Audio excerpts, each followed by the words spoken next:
Bonjour, nous sommes le mercredi 16 octobre 2024 et le sujet est les trottinettes électriques. Au cours de ces années, ça a bien évolué, tant au niveau de l'autonomie que de la vitesse et de la sécurité.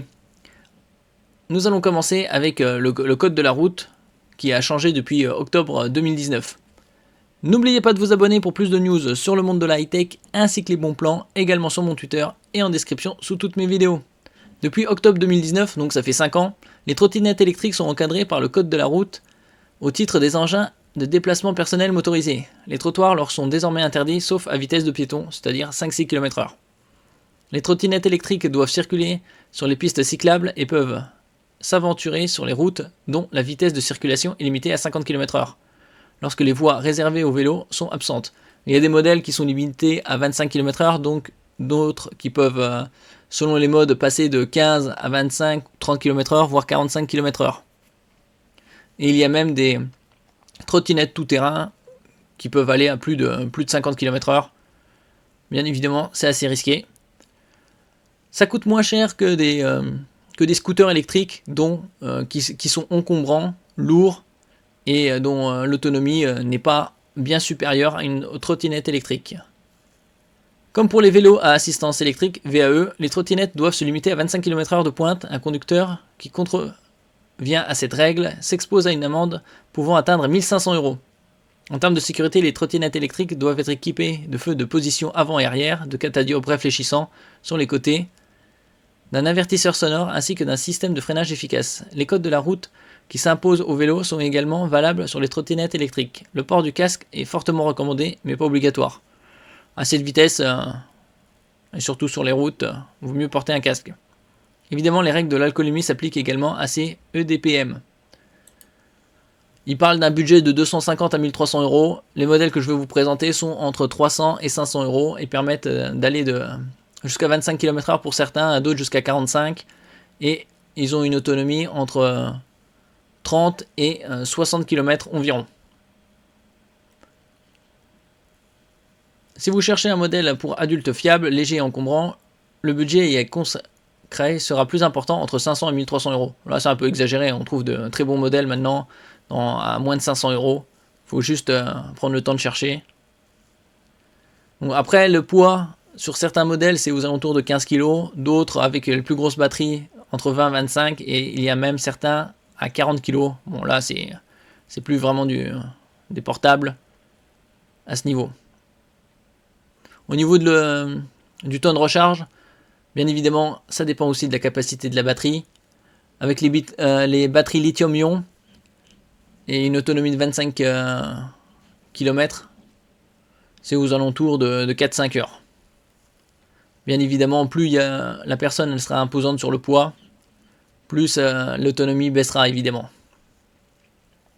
Et avec la vitesse. La plupart des trottinettes ont une résistance entre 100 et 150 kg.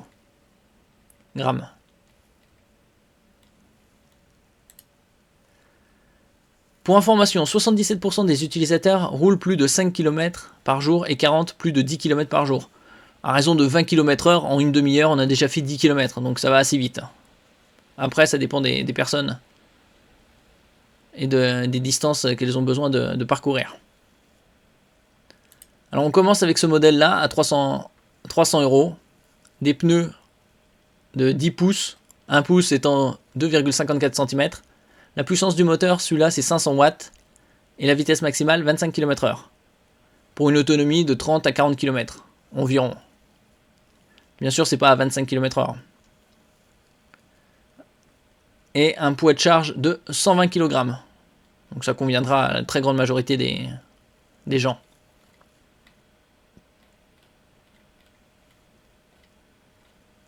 Ici, vous pouvez le coupler avec votre smartphone. Au niveau de l'autonomie, ils disent aux alentours de 30 à 40 km. Bien évidemment, ça dépend aussi si le terrain est plat ou en pente. Et ainsi que du poids de la personne. Ici, le poids, c'est 16,3 kg. Il peut grimper jusqu'à 15% de dénivelé. Et au niveau du temps de charge, c'est 4 à 6 heures. Il y a d'autres modèles avec des selles, que ce soit intégrés comme celui-là, à 309 €. La puissance est la même, 500 watts. Les roues sont un peu plus grandes, 12 pouces, et la vitesse maximale 25 km/h, avec une autonomie d'environ 35 km, 30-35 km.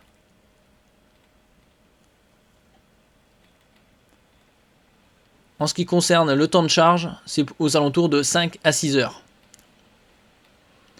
Donc ça convient de recharger la nuit pendant le sommeil entre 10 heures et 6 heures du matin pour les heures creuses et profiter d'un tarif bas.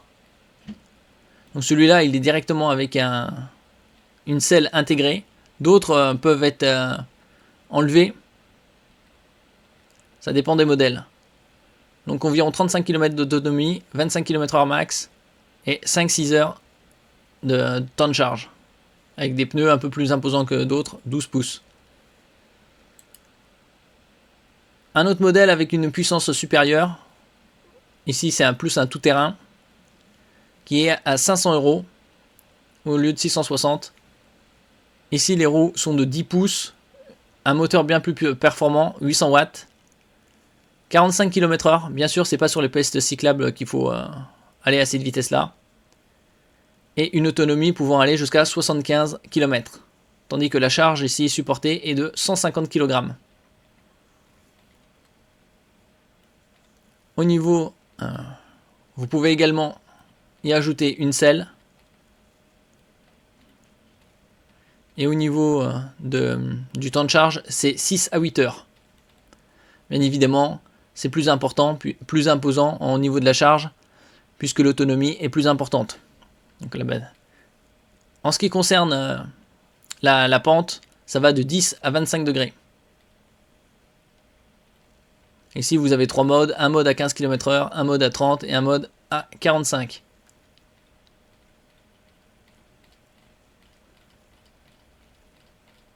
Voilà, différents modèles, ça se plie bien évidemment. Certains l'utilisent pour relier des différentes correspondances, d'autres préfèrent utiliser directement sur tout le trajet.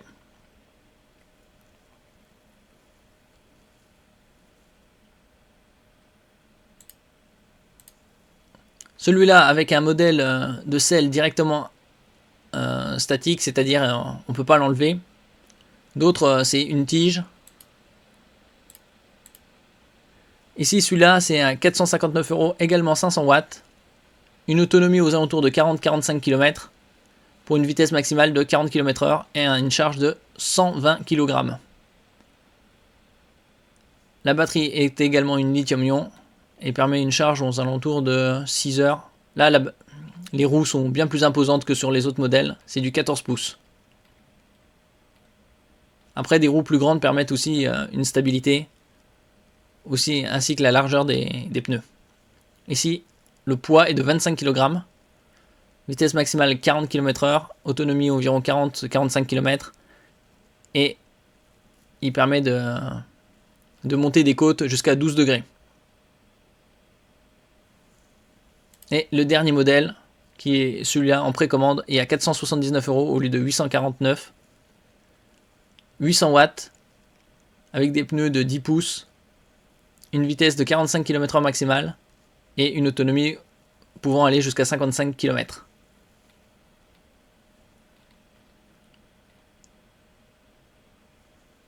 Écran tactile, et une charge ici, bien évidemment, puisque l'autonomie est assez imposante, c'est 8 à 9 heures de charge.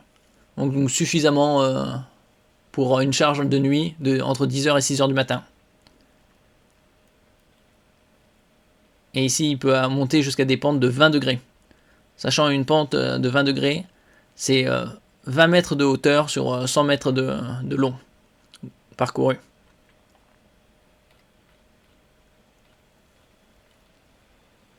Vous avez 3 modes de vitesse, 25, 35 et 45 km/h.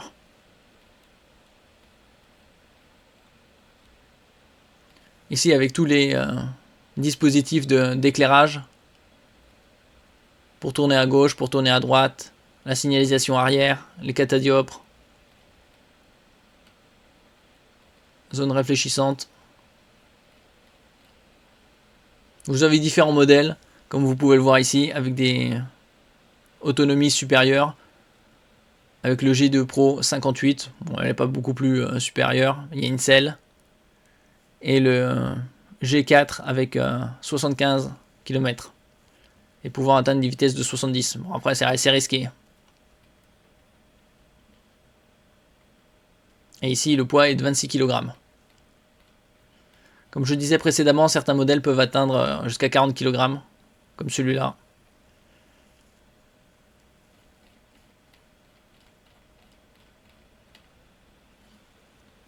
Et donc, c'est des trottinettes électriques entre 300 et 500 €. Le meilleur rapport qualité-prix de cette sélection étant ce modèle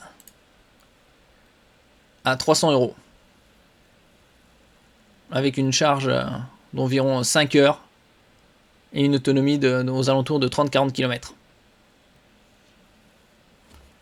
Merci pour votre écoute. N'oubliez pas de mettre un j'aime, un commentaire, de partager et de vous abonner à la chaîne. À la prochaine fois.